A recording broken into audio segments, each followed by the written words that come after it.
we have been focusing a lot on a document called Inspiring Education, which governs the transformation of education within our province currently.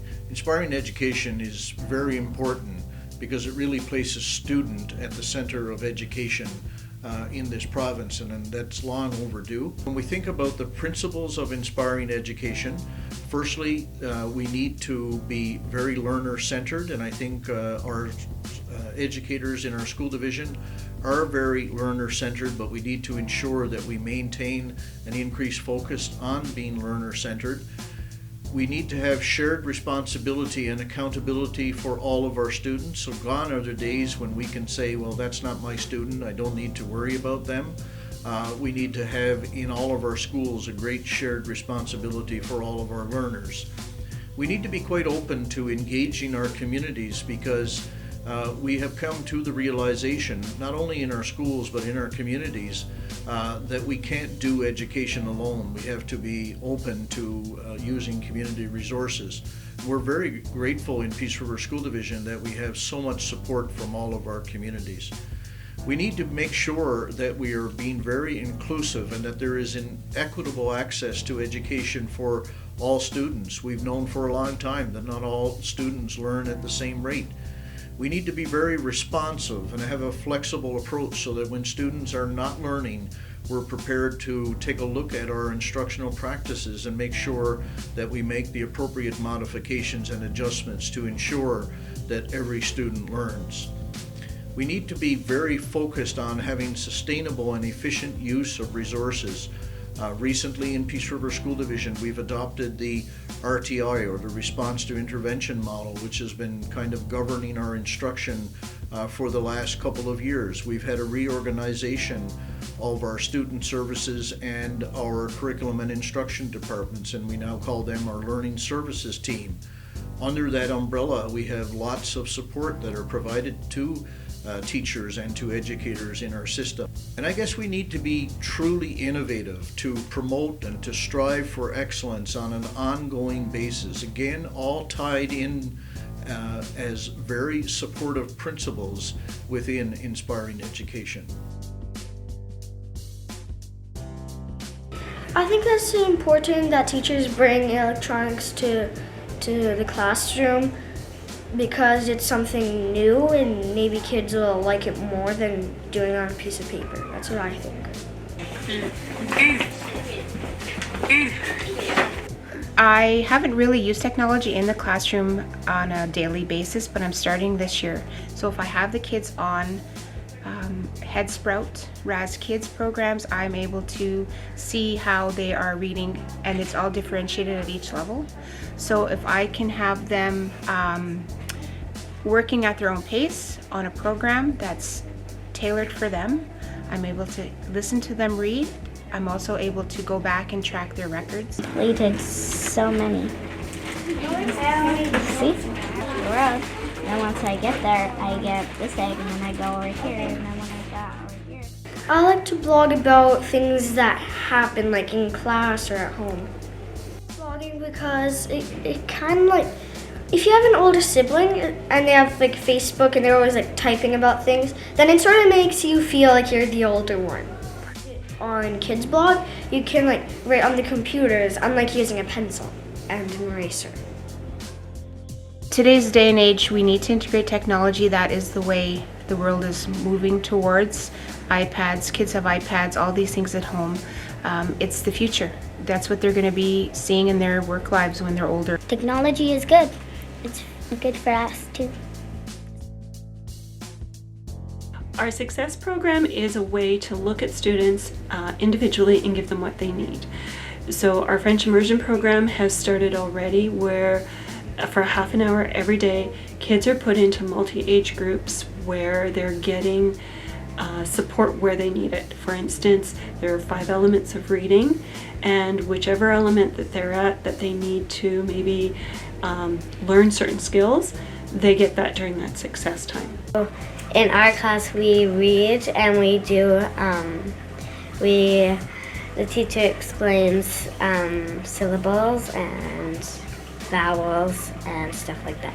In our class, we would be reading from boxes of books, and if they're reading at a certain level, they might go to another class. So there's a variety of classes that they might go to, and when they go to those other classes, they would be talking about strategies for reading. Somebody doesn't know one word and then the other person knows it, they can help them out with the other word, with that word. So that half hour, teachers are only having to focus on one particular area or one skill specifically, and they can build a number or a variety of activities to hit that skill. So hopefully those kids obtain mastery in that skill quicker and can move on to the next level. Learning centers let the kids have a choice of what they're working on, and then with the choice they're able to be more engaged in what they're doing. They can pick where they want to sit and what they're working on within a limited choice. So they might be reading to someone, or they might be reading to themselves, or they might be working on their word work. Whatever it is, they need to make that choice, get started right away, and work the whole time. And by doing that, I find that they buy in more. I also like the centers because we get to choose one on the smartboard, because Mrs. Stalker, she has on the board, she has it's like a choice thing, and you get to do read to someone, read to self, word work. Here is what comes next. Yeah, good. What's the middle? So get the middle sound in there. They're literacy centers, and then they're actually phonological awareness activities that for these centers at least here. And then there's several levels. There's 5 different levels that the kids move through. So it's good to have activities like this, because the thing I find with worksheets there is they're not multi-level. So you'll have kids that can really get through it fast, and then you'll have kids that struggle with it. So something like this, again, if there's someone struggling with something, there's always someone at the group that can help. Beginning, middle, or end. Good job. Good. This is key. Where's key coming? Beginning, middle, or end? Research supports that this is something that we need to do. So I think that even if you were, traditionally not working with this, but if you look at it and you can see that the research is really showing that this is something that we need to do and it really works, and they back that stuff up, because it's not something that we're going to stop doing. I think it's something that we're just going to keep moving forward with and keep doing for the kids in our classrooms, right? And whatever benefits the kids, then we should definitely be doing, right? So. It helps kids by teaching them how to write and make things with just make words with other things, and write and read and have fun. You gotta have fun. Reading buddies is good because I get a chance to hear what they have to read to me, and I like to read to them because it's just fun to read.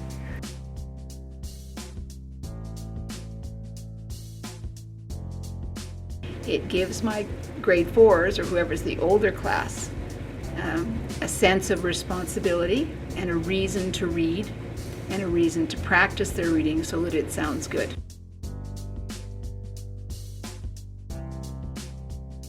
It's good to have older kids and younger kids read, because the older kids know more and that they can tell the younger kids, if the younger kids have a problem of reading, and the older kids can help them read and be confident in what they read.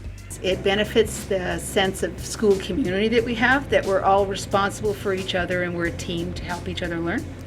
Sometimes we don't just read together, sometimes we make stuff, we do crafts together, or it gives my class an audience and Mrs. Johnson's class an audience. So if we do readers theater, we go down and show it to them, or they come up and show it to us.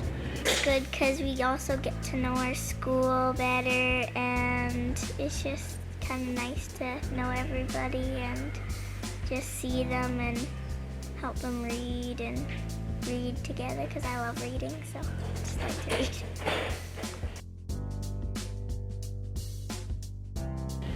So the reading program is sponsored by DMI, and what they do is kids read either at home, at school. Any time that they're reading can be timed and added onto their timesheets.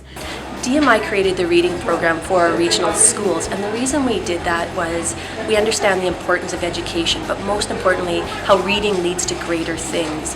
What we wanted to do is partner with the schools and say, if you can commit time and attention to the reading program, what we'll do is we'll come in and we'll support it by a reading celebration, by giving you resources. We see the long-term benefits of reading in terms of people engaged in new activities, seeing the world from a different perspective. We really think that the schools are the forefront of the organizations in the future. If we can get reading at a higher level and people wanting to learn more about culture, more about the environment, more about health and wellness, more about the region and the students around them, we really think that a lot of problems can be solved. Our organization is based upon educated people, and education comes from many different ways and many different levels. But what we want to do is to say to the young people, contributing as a team and contributing as an individual makes a big difference. And that's really the concept of the Peace River School Division and the support of the schools that they're giving us, is that it's a team concept. Not one person can do it, but as an individual and a classroom and then a school and then a school division and then a region supported by organizations such as DMI, I think will make a huge difference in our area. We're going to do Read to Self. You get to pick your own books, not me. Because should I pick books for Keegan? No. What if Keegan doesn't like the books I'm picking for him? Keegan, are you going to have much fun reading them? No. It's important for a teacher to teach their children how to pick out books because it is their choice. They're being independent. We're teaching them that it's not teacher directed, it's child directed. They are taking ownership. It's their learning. We are here to support them. But even at a young age, we need to teach them that they have a choice. They need to make that choice. I think it's important to pick out my own book because maybe you wouldn't like that book if somebody else picked it out, or maybe it's too hard, or maybe you just won't have fun. Remember, Ava mentioned we read for fun. So if you're reading a book and you're reading the words and then you think about it and you don't know what you read, is that much fun? No. So I choose a book. Why did I choose that book? Does it interest me? Do I like to read about it? And can I understand it?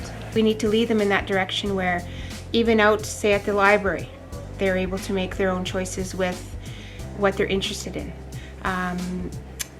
Out in life, making choices is a big part of growing up and being independent.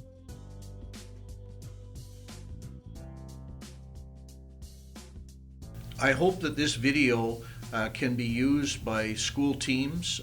Perhaps it can be used as a part of a staff meeting, a professional development session, whereby schools will look at the video, stop it at various points, use it to encourage and engage staffs and communities in conversations about how to best further the journey of inspiring education and how to truly transform education in Peace River School Division.